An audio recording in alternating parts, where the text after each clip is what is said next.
Айде, давай, постави си топката е тук отпред, засили се, аз пазя. Давай. Охо! О, дуспа. Някой се ритне вики. Червен картон, господине. Малчо, добре ли сте? Къде те боли? Я да видим. Треньор, извикайте доктора да влезе на терена. Доктора влиза. Так. Рехабилитатора раздвижва кръчето на Вики. Някой контузии моята принцеса. Так, масаж правим. Айде го, майсторе. Готова си за нов опит. Ставай, бий дуспа. Я да махнем чехлите. Стани да е така легнала, как ще биш дуспа. Е, тук заставаш. Вратата за... Айде, малчо. Ставай, стига се преструва вече, бе.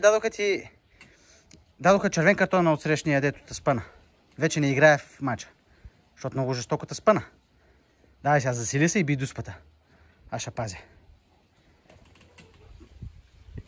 Ой, Мартиничка ми вкара и влезна във вратата. Браво. 1-0 за Вики. Така, засили сега пак.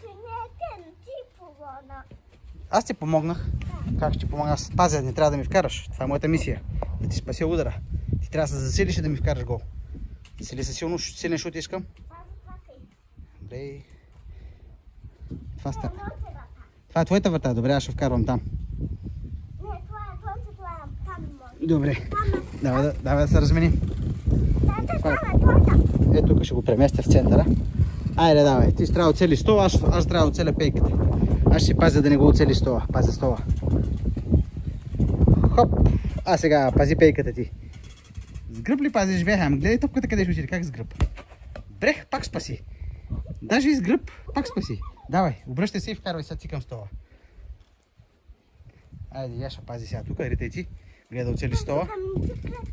Айде, давай. Бре! 1-0 за Вики. Как го вкара този прекрасен гол? Давай сега. Пазиш ли? Не бъркай в носа. Пази. Брех, този нос колко е дълбок. Цял пръст побира. Ти докато си бъркаш, аз ще вкарам гол. Ха-ха! 1-1 тати изравни. Пем. Сега бърка в носа, бе. Дай да го откъсна този малък нос. Айде, вземай топката.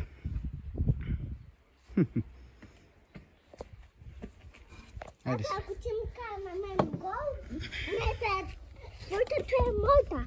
Това твоята врата ли беше? Ау, стига би, бе. Малко кълпазанин такъв, имаш жълт картон. Защо удреш играча? Жълт картон, още един жълт и излизаш от играта.